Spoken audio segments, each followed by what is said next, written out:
Hello again, it's the Duke of Hazard. Now today, this is my HG Mauser. Well, it's basically a long-barreled, broom-handled Mauser, which they make a short-barreled version with a broom handle which takes a collapse you can clip on the stock. This is just a long-barreled version with a fixed stock. Overall, you look at it, it's fairly cool, until you shoot it and you think, oh my god. The magazine, I can't remember how many holes, it's over 20, more than enough. You've got adjustable sight. Now the gun is semi-automatic, so you just keep pulling the trigger and it keeps firing. Now what I will say, if you use it semi-automatic, there is a bit of a difference between cocking it and firing it. Your semi-automatic, your hammer isn't striking the firing pin as hard, so you don't get as much gas released, therefore you don't get the range. If you pull it back and fire, it's far more accurate, and it becomes a sniper rifle.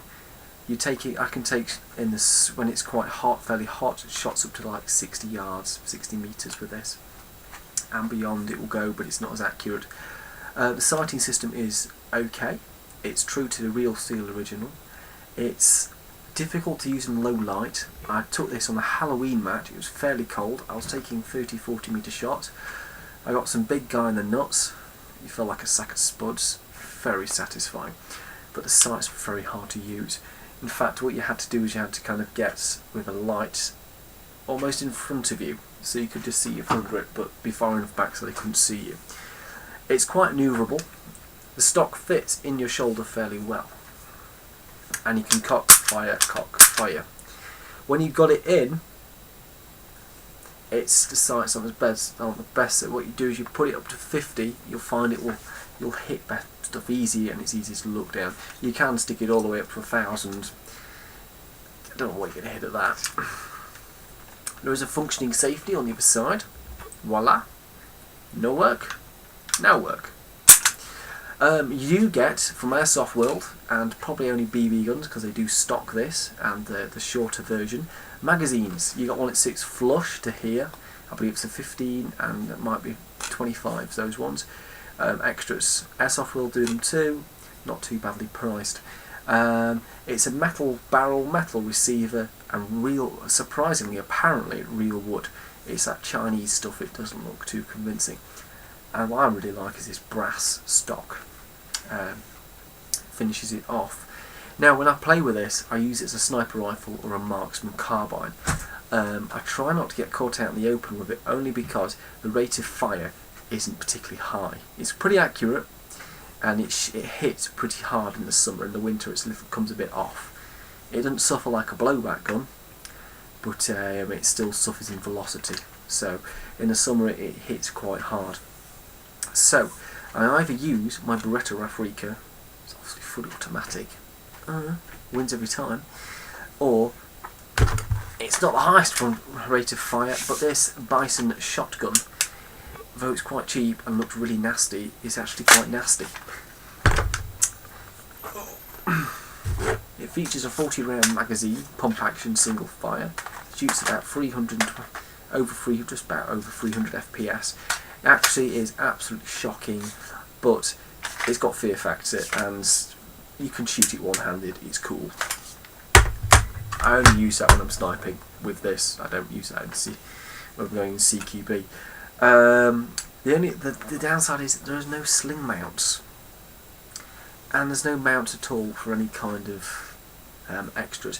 Now, if you go and buy, you may be able to get an air rifle barrel laser to mount on the bottom if you wanted, but you kind of ruin that World War II look, which is what it's kind of aimed to fill. Now, we'll be doing a shooting test of this at the weekend, and all my other guns I've reviewed, and I'll kind of give you some feedback, accuracy, and range. And I'll be live targets on my little brothers, always willing.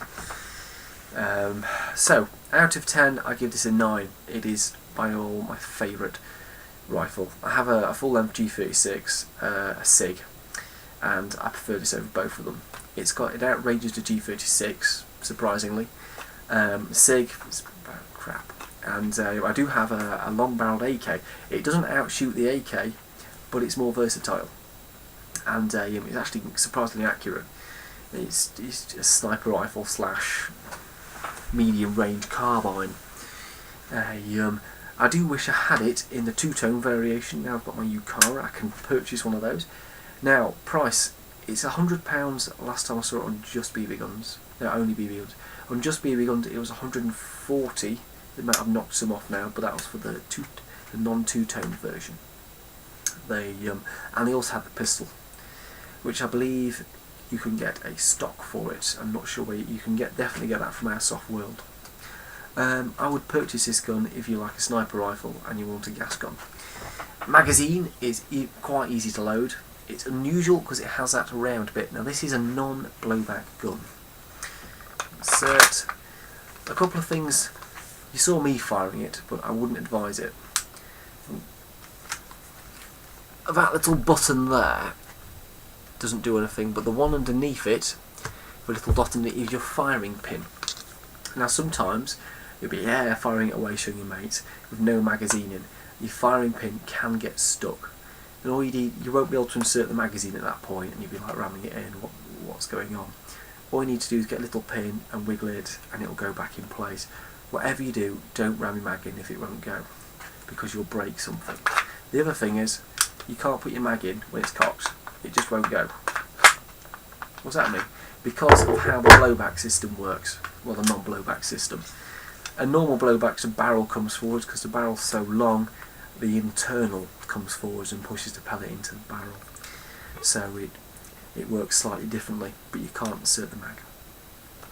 So just make sure that little pin isn't stuck and it obviously isn't cocked, and you're good to go. And that is Duke of Hazzard.